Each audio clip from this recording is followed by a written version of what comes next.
touching off on that whole movie theme. Yeah, I think. What are some of your favorite cigar celebrities? They don't even have to be actors. Yeah, any cigar celebrity. Well, Bob Dylan. No. I'm not gonna do that. I'm personal. I'll go somewhere you all will never go. Okay. Red Auerbach, the Celtics coach. Okay. Coached them to all their championships with Bill Russell. He smoked a cigar during the games, after the games. It's his thing. That is my favorite cigar celebrity because he lived it, in the middle of his craft. Yeah. I enjoy that. Well, I mean, MJ did the same thing too. Yeah, as a celebration, but he wasn't like while he was dunking smoking. No, but like during halftime. No, Michael Jordan is definitely. He would smoke before a game, during halftime in the locker room, and then after a game. Yeah. They would go so far as like they'd go to hotels when they'd be playing away games, and it was like a stipulation. It's like, no, Michael's going to have to be able to smoke a cigar in his room. And The Last Dance is more enjoyable with a cigar. Oh my goodness! Yes, that is a great documentary. Yeah. I don't even like basketball. I love that documentary. It was so good. I got to go with someone like I love like Tom Selleck and damn it, those old ones. That's who I was going with. Oh, sorry. Well, you start talking about Tom Selleck. Well, I mean, no, you go ahead. You already said Blue it. Bloods. Yeah, but I just love he's got that presence, like that screen presence, just that guy definitely smokes cigars for sure. Yeah. Even if you never saw him with one, it's like he smokes cigars. Mm-hmm. Well, Arnold, look at that mustache. That's a glorious mustache. That's a facial hair that. And you savor the cigar flavor all day. Exactly. Later in the day, you're like, that was a good one. Oh yeah. No, Tom Selleck for sure, but a lot of it's also he seems he's not Hollywood. Yeah, exactly. Arnold Schwarzenegger, very total Hollywood, yes. Right? But that has its own charm too, until recently. Yes. But he just Tom Selleck, like you see him in interviews, and it just seems very much he's like, I'm here because my publicist said I had to be. Right. Yeah. And he does a fair job acting in a lot of stuff. I definitely enjoy him in the Blue Bloods series. Yeah, I think Blue Bloods is a good show. Oh, it's a great show. They do a real fine job with that. You know what's cool about Blue Bloods is how this is kind of off topic, but we were talking about Blue Bloods, how they did not shy away from all of the hot button issues while they were happening. So they danced around it with grace. They didn't dance around it either. I feel like they kind of grabbed it by the horns. I mean, like they really dealt with it head on. They dealt with it, but they did it in a way that wasn't ham-fisted. Yeah, it wasn't beating you over the head. It wasn't beating you over the head with it. They weren't like preaching to you exactly. either. Like they were really trying to show both sides as fairly as possible. Those are the things that don't go with cigars. I don't want to be preached at. I want to be thoughtful. Yeah, no, right. Well, that was a neat storytelling device they used with the family dinners. Yeah, exactly. Sitting there having those discussions. It's like I love the awkwardness of those scenes. Oh, they did such a good job. They did. That makes me think, does Donnie Wahlberg smoke cigars? Interesting.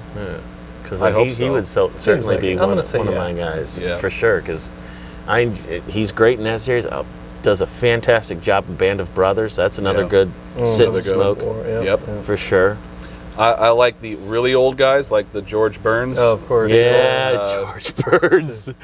That guy lived past 100 years old, man. Yeah, smoking like 10 a day. Oh, is it really? That's right. Yeah, wow. He was on Carson one time, and he had a cigar during the interview, and Johnny asked him, "So, how many cigars have you?" He's like, "Oh, this is number 10 or 11. I can't remember actually." So, great. No, George Burns, hysterical. I like seeing people like Sly and Arnold smoking a cigar only because it's like. I appreciate the fact that they are kind of bringing it into the culture a little bit, you know, and they don't shy away from it. Yeah, no, and I'm not. Let me say, I'm not dissing Arnold Schwarzenegger because he's so Hollywood. That's how he is. That's how he operates, and that's fine enough. And I mean, you're talking about a great action star. Yeah, guy's got him. Predator. I'll tell you another great cigar smoker that I really enjoy is oh my gosh, name has escaped me now. It'll come to me later. He does. Yeah, he's great. Of my favorites. He's wonderful. Yeah.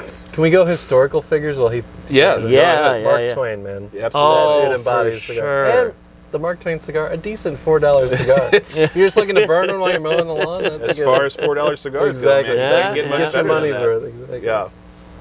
You gotta love people like the Winston Churchill. You gotta like those guys. Ulysses. Yeah. Ulysses. He may have gone a little too far. He went a little too far. He may have gone a little too far, but Died of throat cancer in his 50s. I like to tip back a few drinks as well from him. Actually, I found out something about. Oh, it's not.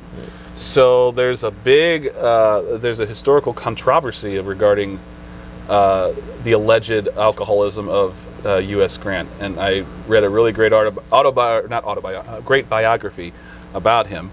And the historian who wrote the book made a point of saying he developed a reputation for being a drunk, but that actually wasn't true. He had developed a reputation when he was stationed, I think it was in California. He was away from his family, and he was trying to socialize because he was depressed and he needed to have some human interaction, but what everyone did was go to the bar. Sure. And so he tried to keep up with them. He just couldn't hold his liquor. Yeah. And so like one drink would make him stumbling, and everyone just thought, oh, he's a drunk. Actually, this wasn't the case. So. Well, and I have a little more, I think, information on that, if I may share. The other thing was if he didn't have anything to do. Mm-hmm. So, like, records during the Civil War, if he was a little more stationary and there wasn't much he wasn't doing anything, he'd have drinks. But when it came time for campaigning and things were on the move and action was happening, sober. Yeah. Yeah, no, I didn't mean to. Yeah, no, it's just, it's an interesting. Take all that back, yeah. man. It wasn't, it's just an interesting fact. Yeah, it's an interesting sorry. fact. No, it's the Family Feud guy, Steve. Oh, Steve Harvey. Harvey. Oh, I yeah. know. I can remember Steve Harvey. Harvey's great. Yeah, he's Steve definitely Harvey. a cigar guy. Oh yeah, big time. Yeah. He like loves him. them like a connoisseur. Oh yeah. He's really into them. He was what I would call a cigar head. Like he is. Instead of like a sneaker head, he's a cigar head. Yeah, for sure. Yeah, you got your Bill Burrs and Joe Rogans of the world. Yeah, too. Jerry Seinfeld likes Jerry cigars. Seinfeld. So. Yeah, Larry Jerry David. Seinfeld. Larry David. Larry David. Yep. Yep.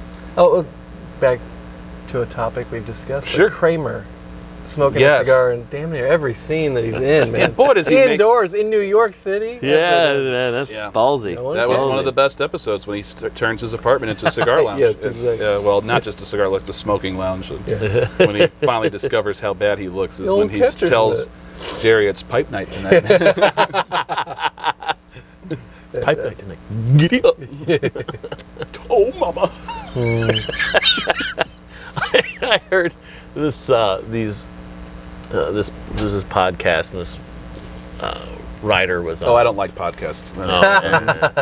But this writer was on. He goes, I've always had this idea of writing these episodes of like these famous sitcoms that take place in New York during 9/11.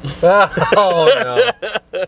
He goes, I don't think he could do it, but he goes like Seinfeld, where they're Unexpected. That reminds me of that terrible tragedy. Nothing But like like having a good stogie while the towers are falling. George calls off work, and he's trying to avoid it because he ends up working at the two towers. and at the end of the episode, Kramer's on one of the hijacked planes. Oh man! It just comes out like gold. it is comes into the cock, knocks out two of the the hijackers in the plane is just sitting there like, ooh, what? I can land this. Yeah. I'm driving the bus. Exactly.